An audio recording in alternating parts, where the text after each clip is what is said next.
আমৰ ছিজনত সকলোৱে আচাৰ বনায়। মই আজি ভাবিলোঁ কলি আমৰ আচাৰ বনাওঁ। বেলেগ মানে বুঢ়া আমৰ নবনাওঁ আৰু। এনেকৈ আমটো সন্মুখটো কাটি চাৰিফাল কৰি মাজৰ গুটিটো গুচাই এইটো এনেকৈ ষ্টাইলত ৰাখি দিব লাগিব। তাৰপিছতে এয়া আমৰ ভিতৰত নিমখবিলাক ষ্টাফিং কৰাৰ নিচিনাকৈ অলপমান সৰহকৈ ভৰাই এটা ৰাতিৰ কাৰণে মই ৰাখি দিলোঁ। তাৰপিছত পাছদিনা এয়া লেহুকা হৈ গ'ল আৰু তাৰপৰা পানী আৰু নিমখটো ওলাই গ'ল, মানে পানী হৈ অকণমান টেঙা পানী হৈ গ'ল আৰু আমখিনি টুকি ৰাখিলোঁ। তাৰ দুঘণ্টামান ৰ'দত দিলোঁ আৰু তাৰপিছতে এয়া মেথি গুটি অলপমান সৰহকৈ লৈছোঁ। মেথি গুটিখিনি সেই যে আমৰ পানীখিনি তাৰ পৰা যে ওলাইছিলে নিমখীয়া আৰু টেঙা পানীখিনি, তাতে মই মেথি গুটিখিনি ভিজাই ৰাখিলোঁ। মই 4 ঘণ্টামানেই ভিজালোঁ। ইমান সময় নিভিজালেও হয়। আমখিনি পানীখিনি এবজৰ্ব কৰি লৈ মেথিখিনিয়ে ফুলি গ'ল এতিয়া। তাৰপিছত টুকি ল'লোঁ। টুকি ভাল কাপোৰ এখনত মেলি থ'লোঁ। মই এখন ফেন দিলেও হয়, 1 ঘণ্টামান ফেন লগাই দিলেও হয়। 4-5 ঘণ্টামানেই ৰাখি দিলোঁ মই মেলি এনেকৈ। তাৰপিছতে পিছত ঝৰঝৰীয়া হৈ গ'ল আৰু এতিয়া আচাৰ বনাবৰ কাৰণে ৰেডি হৈ গ'ল। নেক্সট ষ্টেপ কৰিম আৰু এতিয়া। আচাৰটোৰ কাৰণে এয়া ল'লোঁ মই মছলা, চফ অলপমান সৰহকৈ লৈছোঁ চফ, তাৰপিছতে জিৰা, তাৰপিছতে এয়া ধনিয়া মোৰ দুবিধ আছিলে, এবিধ লোকেল ধনিয়া আৰু এবিধ মানে হাইব্ৰিড। দুইবিধে অলপ লৈছোঁ। তাৰপিছত এতিয়া অকণমান ভাজি ল'ম। এতিয়া কেৰাহী পাতি দিলোঁ, তাতে মই মছলাখিনি দি দিম। একেবাৰে কম সময় ভাজিম, মানে অকণমান গৰম হোৱাকৈ আৰু একেবাৰে ৰঙচুৱাকৈ নাভাজোঁ। অলপ কেঁচাপনটো থাকিব আৰু। ভজাটো প্ৰায় হৈ গ'ল। মই প্ৰায় 1 মিনিটমান ভাজিছোঁ কম জুইত, বেছি ভজা নাই। এতিয়া ৰাখি দিম। এতিয়া অকণমান ঠাণ্ডা হ'বলৈ দিম। তাৰপিছতে মিক্সাৰত পিচি ল'ম। একেবাৰে মিহিকৈও নিপিছোঁ, বৰ বেছি দৰদৰাকৈও নহয়, এটা জোখত আৰু। আচাৰ মছলাত বেছি মিহি হ'লেও ভাল নালাগে। মছলাটো পিচি ল'লোঁ, এনেকুৱা হৈছে আৰু। জোখত পিচি লৈছোঁ, বেছি একেবাৰে গুড়ি পাউডাৰ কৰি দিয়া নাই।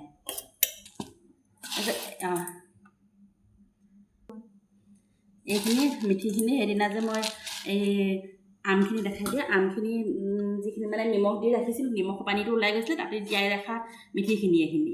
মই আচলতে আমখিনি লগে লগে নবনালোঁ, মানে মোৰ মাজতে অকণমান ফুৰি চাকি আহিলোঁগৈ। আমখিনি এদিনেই মই দিছিলোঁ আৰু ৰ'দত দি পিনি ভিতৰত ভৰাই থৈ দিলোঁ ফ্ৰিজত। তাৰপিছতে ফুৰি চাকি আহিহে আৰম্ভ কৰিছোঁ। এইখিনি ঝৰঝৰীয়া হৈ গ'ল, মানে শুকানেই হৈ গ'ল আৰু। তাৰপিছত ইয়াতে এতিয়া মই মছলাখিনি এড কৰিম। প্ৰথমে পিচি লোৱা মছলাখিনি দিলোঁ।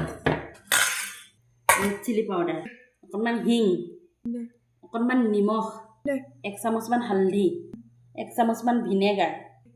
এতিয়া মিঠাতেল দি দিম। মিঠাতেলটো এতিয়া বৰ বেছি নিদিওঁ, লাষ্টত দিব লাগিব। এতিয়া মেইন কামটো হ'ল হাতেৰে মানে এইটো মিক্স কৰিব লাগিব। সেইকাৰণে আঙুঠিটো খুলি লওঁ আৰু। এতিয়া হাতখনে চুবলৈ ভয় লাগে জলকীয়াৰ কাৰণে। মিক্স কৰি ল'ব লাগিব। অকণমান তেল দি দিব লাগিব, তেলটো অকণমান কম হৈছে মিক্স কৰাৰ কাৰণে। এতিয়া জোখৰ হৈছে।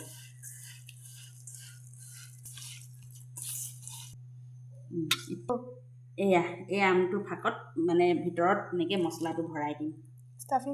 ষ্টাফিং কৰিম মানে এনেকৈ কৰি ৰাখি দিম। কলি আমৰ আচাৰ এনেকৈ সকলোতে ভৰাম আৰু। সকলোতে মানে একদম ষ্টাফিং কৰি ল'লোঁ এতিয়া বস্তুটো। এতিয়া চিচাৰ বটলত ৰাখি দিম। এতিয়া হাতেৰে ধুনীয়াকৈ এই বটলটো মই পূৰা ষ্টেৰাইল কৰি লৈছোঁ দেই। ধুনীয়াকৈ ৰ'দত শুকুৱাই ল'লোঁ, গৰম পানী চৰম পানী দি ধুই ল'লোঁ। এতিয়া হাতেৰে মই এটাকে ভৰাই যাম। মোৰ হাতখন অকণমান ডাঙৰ হৈছে তাৰ কাৰণে পেলাই দিছোঁ আৰু। অকণমান হেঁচি যাব লাগে, তেতিয়া মানে ভিতৰত ইমান নাথাকে আৰু ফাঁক নাথাকে। এইটো যে এতিয়া ভৰালোঁ আৰু কমপ্লিট হ'ল। আৰু কেইটামান এটা যে ভাঙি চিঙি গৈছিলে অকণমান, টুকুৰা টুকুৰি কৰি দিছোঁ। কৰি এইখিনিৰ লগত মিক্স কৰি এতিয়া ইয়াতে আকৌ ৰাখি দিম। এতিয়া কমপ্লিট হ'ল নহয় ভৰাই। এতিয়া কি কৰিম, তেল দি দিম সৰহকৈ। মই তেলটো কেঁচাই দিছোঁ দেই। কিছুমানে গৰম কৰি লয়, কিন্তু মানে মই গৰম কৰি বৰ ভাল নাপাওঁ, কেঁচা গোন্ধটোৱে ভাল লাগে। আৰু তাতে এইটো মোৰ ঘৰুৱা তেল যে আৰু ধুনীয়া লাগে, কিবা পকা তেলৰ নিচিনা। এনেকৈ এনেকৈ দি ৰাখি দিম আৰু তাৰপিছত দুদিনমান ৰ'দত দিম। ৰ'দত নিদিলেও ধুনীয়াকৈ ভিতৰত থৈ দিলেও ধুনীয়াকৈ হৈ থাকিব আচাৰ। হৈ গ'ল মোৰ কলি আমৰ আচাৰ। তাৰপিছত পিছত মই তেতিয়া খাবলৈ মানে হ'ব আৰু 2-3 দিনৰ ভিতৰতে খাই যাব পৰা হৈ যাব, তেতিয়া দেখাই দিম দেই।